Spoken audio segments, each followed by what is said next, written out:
വിശ്വാസത്തിൻ്റെ വിജയം.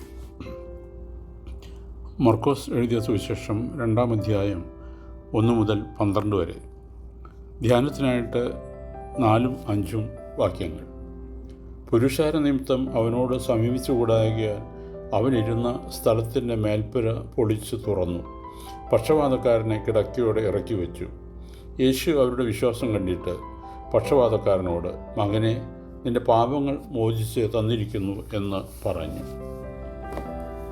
പുരാതന മതത്തിൻ്റെ ചട്ടക്കൂട്ടിലും ഘടനയിലും കീഴ്നടപ്പനുസരിച്ചുള്ള വൃതാനുഷ്ഠാനങ്ങളിലും ഈശ്വരപൂജയിലും വിശ്വസിക്കുകയും അതാണ് യഥാർത്ഥ ദൈവഭക്തി എന്ന് കരുതുകയും ചെയ്ത ഒരു പ്രൗഢ വയസ്കയായിരുന്നു ആ മാതാവ്.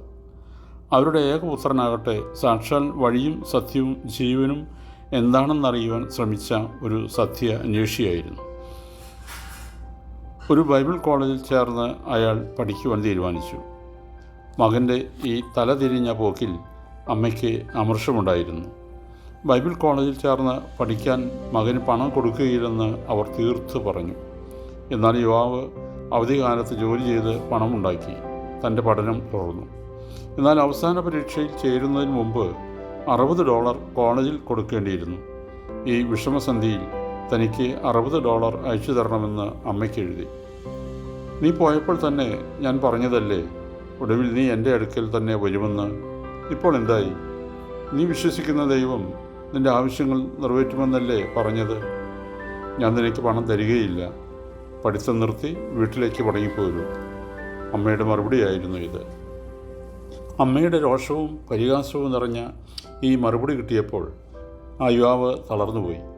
അവസാന പരീക്ഷയിൽ ചേരുന്നില്ലെന്ന് തന്നെ തീരുമാനിച്ചുകൊണ്ട് അയാൾ പ്രിൻസിപ്പലിൻ്റെ അടുക്കലെത്തി.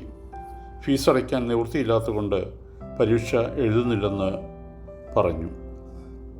താങ്കൾക്ക് വേണ്ടി ആരോ $100 അയച്ചു തന്നിട്ടുണ്ടല്ലോ, പ്രിൻസിപ്പൽ പറഞ്ഞു. അത്ഭുതാധീനനായി തീർന്ന ആ യുവാവ് ദൈവത്തിന് നന്ദി പറഞ്ഞു.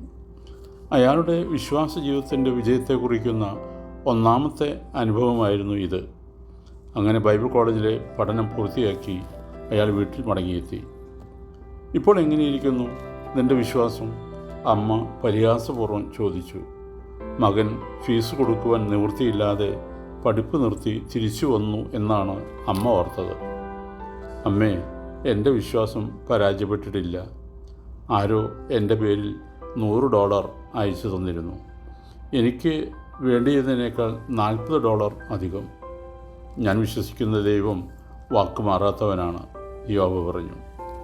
ഇത് കേട്ടപ്പോൾ ആ മാതാവ് വിസ്മയഭരിതയായി. അവർ പിന്നീട് ഒന്നും മകനോട് പറഞ്ഞില്ല. യഥാർത്ഥ ദൈവ വിശ്വാസത്തെക്കുറിച്ച് ആ മാതാവ് ചിന്തിച്ചു തുടങ്ങി. 2 ആഴ്ച കഴിഞ്ഞു. അവർ മകനോട് ഇപ്രകാരം പറഞ്ഞു, നീ വിശ്വസിക്കുന്ന ദൈവത്തെക്കുറിച്ച് എനിക്ക് കൂടുതൽ അറിയുവാൻ ആഗ്രഹിക്കുന്നു. നമുക്കൊരുമിച്ച് മുന്നോട്ട് പോകാം. അവരുടെ കണ്ണുകൾ നിറഞ്ഞ് തുളുമ്പി. നാം വിശ്വസിക്കുന്ന ദൈവത്തിൻ്റെ അടുത്തേക്ക് മറ്റുള്ളവരെ ആനയിക്കുവാൻ പോരുന്നതാണോ നമ്മുടെ വിശ്വാസം? ഓർക്കണമേ, മാനുഷികമായ ദർശനങ്ങളെ തിരുത്തുന്ന ദൈവ സ്നേഹമാണ് അത്ഭുതം എന്ന് പറയാം. സദൃശവാക്യങ്ങൾ 15:29. യഹോവ ദുഷ്ടന്മാരോട് അകന്നിരിക്കുന്നു, നീതിമാന്മാരുടെ പ്രാർത്ഥനയോ അവൻ കേൾക്കുന്നു. ദൈവം അനുഗ്രഹിക്കട്ടെ. പ്രാർത്ഥനയോടെ കർത്തൃശുശ്രൂഷയിൽ എളിയ ദാസൻ.